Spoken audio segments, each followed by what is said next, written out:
Now that your structure is ready, you're ready to start doing the pasting process of the paper mache. So what you're going to start off with is newspaper. And what you want to do is your first layer is going to be in black and white. You're going to end up doing 4 different layers. First layer will be black and white. Your second layer, you're going to use newspaper that has a lot of colors so that you can tell where you've gone and where you haven't gone. Then your third layer, you're going to come back to just the black and white. This way you'll be able to tell when you've completed each one of your layers. So when you're tearing up the strips of your paper, first thing you want to do is tear off the creased folds and the straight edges. What we want to make sure is that the paper has the ripped fibrous edge so that when the pieces go together, the fibers lock together more like this. When they're straight edges, they tend to start to lift up or show the straight edge a little bit. So once you've got your paper edges ripped off, then what you're going to do is you're going to rip strips of paper.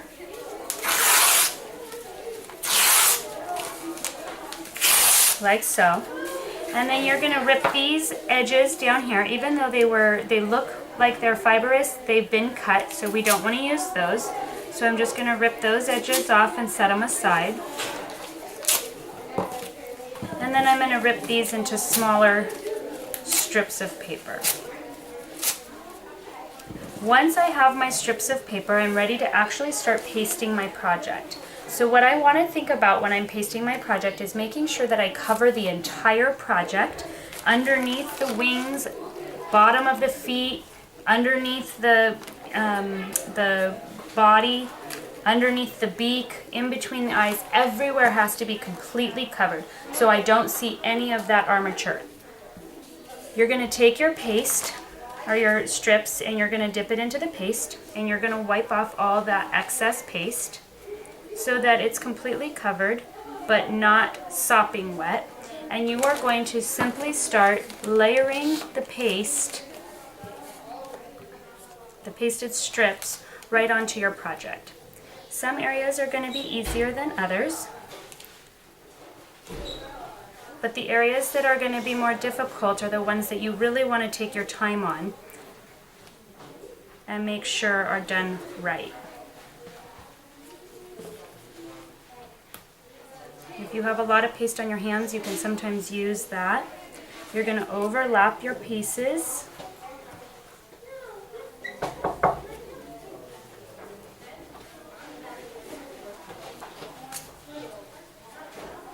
And you want to make sure that you're covering it completely so that you don't see all of that structure underneath anymore.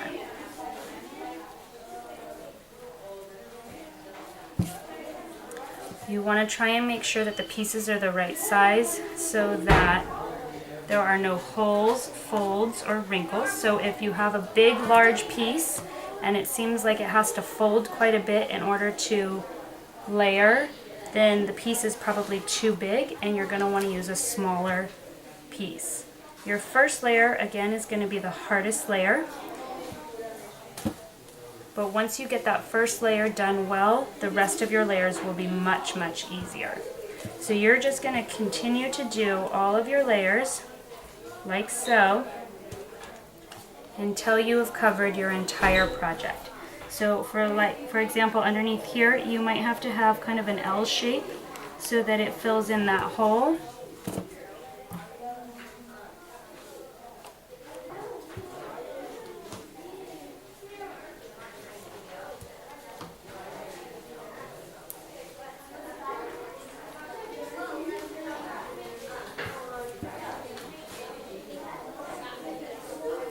And you will see now that I have covered this whole section almost completely. So I would just continue going. Once I was finished with that first layer, I would ask 3 people at my table if they think I have finished. And if they think I'm done, then I will come and ask Mrs. V.